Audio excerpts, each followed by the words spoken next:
Bonsoir à tous et à toutes, j'espère que vous allez bien par la grâce de notre Seigneur Jésus-Christ. Jésus-Christ est-il Yahweh? Nous allons répondre à cette question à la lumière de la parole de Dieu. Allons dans l'Ancien Testament, dans Lévitique 26, verset 11. Yahweh dit: j'établirai mon tabernacle au milieu de vous, et mon âme ne vous aura pas en horreur.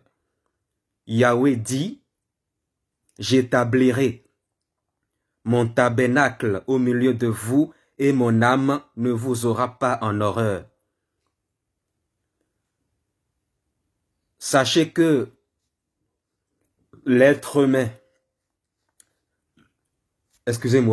sachez que l'être humain est composé d'un corps, d'une âme et d'un esprit. Et ici, Dieu Yahweh dit, j'établirai mon tabernacle au milieu de vous, et mon âme ne vous aura pas en horreur. Yahweh dit, mon âme ne vous aura pas en horreur. Dieu, Yahweh dit, mon âme. Alors, qui est en train de parler ici? C'est un homme qui est en train de parler ici. Donc, Dieu Yahweh qui parle ici en disant mon âme, c'est un homme. Donc, Yahweh ici, c'est un homme. Ça nous fait penser à qui? Ça nous fait penser à Jésus-Christ. Souvenez-vous dans Matthieu 26, verset 38, Jésus-Christ homme dit, mon âme est triste jusqu'à la mort. Quand quelqu'un dit mon âme, la personne qui dit mon âme, c'est un être humain, c'est un homme. Parce que on parle d'âme quand il s'agit d'un homme. Quand quelqu'un dit mon âme, celui qui parle là en disant mon âme, c'est un homme, un être humain. Donc, on comprend que Dieu Yahweh qui dit dans Lévitique 26, verset 11, mon âme. Quand il dit mon âme, ça fait penser que ce Dieu Yahweh là, c'est un homme. C'est Jésus-Christ. Et c'est le même Jésus-Christ qui a dit « Mon âme est triste jusqu'à la mort » dans Matthieu 26, verset 38. C'est le même Jésus-Christ qui a dit « Mon âme » dans Matthieu 26, verset 38. Donc, si on médite bien la parole, si vous méditez bien la parole de Dieu, vous allez comprendre que quand Yahweh dit dans Lévitique 26, verset 11, mon âme, quand il parle comme ça, ça veut dire que ce Yahweh Dieu, c'est un homme. C'est un homme parce que quand on parle d'âme, ça fait penser à l'être humain. C'est un être humain qui a une âme, un corps et un esprit. Donc, quand Yahweh dit mon âme, ici, dans Lévitique 26, verset 11, c'est un homme qui est en train de parler en disant mon âme. Donc, Jésus-Christ est Yahweh. Ce Yahweh-là, dans Lévitique 26, verset 11, c'est le Seigneur Jésus-Christ. C'est le Seigneur Jésus-Christ. Voilà. Jésus-Christ est Yahweh. Il est 100% homme et 100% Dieu le Père. Il est 100% homme et 100% Dieu Yahweh le Père. Voilà. C'est simple à comprendre. C'est simple à comprendre. Dans Psaume 103, verset 2, David dit, mon âme, virgule, bénis l'Éternel. Il dit, mon âme, bénis l'Éternel. Il ordonne à son âme de bénir l'Éternel.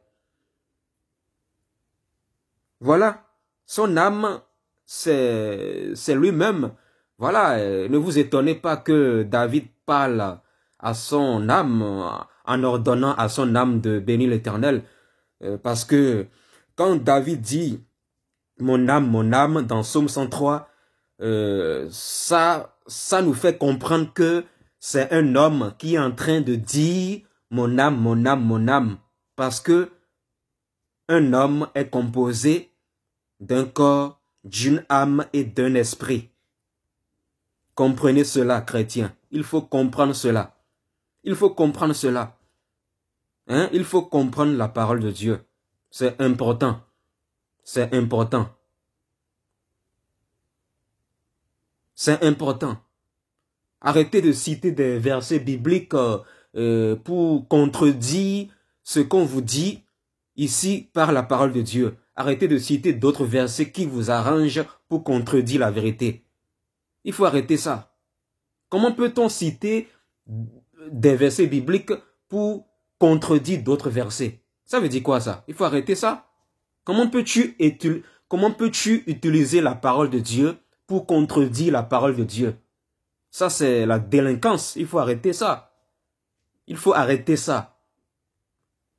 Arrêtez de citer des versets qui disent que, voilà, Jésus-Christ priait le Père, tout ça là, et donc Jésus-Christ n'est pas le Père. Il faut arrêter ça. Arrêtez avec la bassesse. Réfléchissez un peu. Soyez intelligents. Soyez intelligents. Souvenez-vous dans Zacharie, chapitre 3, verset 2. L'Éternel dit à Satan. L'Éternel dit à Satan, dans Zacharie 3, verset 2, il dit ceci. Satan, que l'Éternel te réprime. Vous voyez, quand on dit que l'Éternel te réprime, c'est une forme de prière. L'Éternel ici est en train de prier l'Éternel. Yahweh prie Yahweh. C'est pour cela que l'Éternel Yahweh dit dans Zacharie 3, verset 2, il dit à Satan que l'Éternel te réprime. Que l'Éternel te réprime. Vous voyez, l'Éternel prie l'Éternel. Il prie l'Éternel. L'Éternel Yahweh prie l'Éternel Yahweh. Donc, au travers de cette parole, vous devez comprendre que même si Jésus-Christ, homme, prie le Père, Jésus-Christ est lui-même le Père. Il est lui-même ce Père-là. C'est le même Dieu le Père. Voilà, c'est simple à comprendre. En tant qu'homme, il prie le Père. Jésus-Christ dit, celui qui m'a vu a vu le Père. Jean 14, verset 9. Donc, si Jésus-Christ prie le Père, c'est toujours le même Jésus-Christ. C'est le même Jésus-Christ. 1 Timothée chapitre 3, verset 16 dit, le mystère de la piété est grand. Dieu a été manifesté en chair. Paul parle de quel Dieu là? Il parle du Père parce que le même Paul dit dans 1 Corinthiens 8, verset 6, il y a un seul Dieu qui est forcément le Père. Donc, quand Paul parle de Dieu dans toute la Bible, il parle forcément du Père. Il parle du Père. Quand les apôtres parlent de Dieu dans la Bible, ils parlent toujours du Père. Donc, voilà, l'apôtre Paul dit dans 1 Timothée 3, verset 16, que Dieu est devenu homme. C'est-à-dire, c'est le Père qui a pris une forme humaine. Le Père s'est manifesté sous une forme humaine.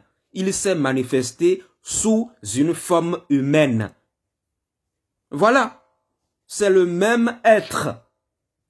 C'est le même être.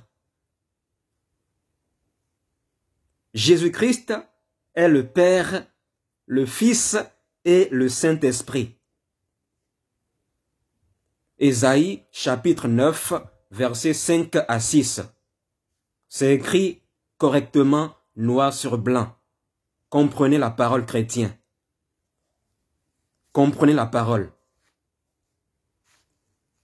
La Bible dit, celui qui invoquera le nom du Seigneur Jésus-Christ sera sauvé. Amen.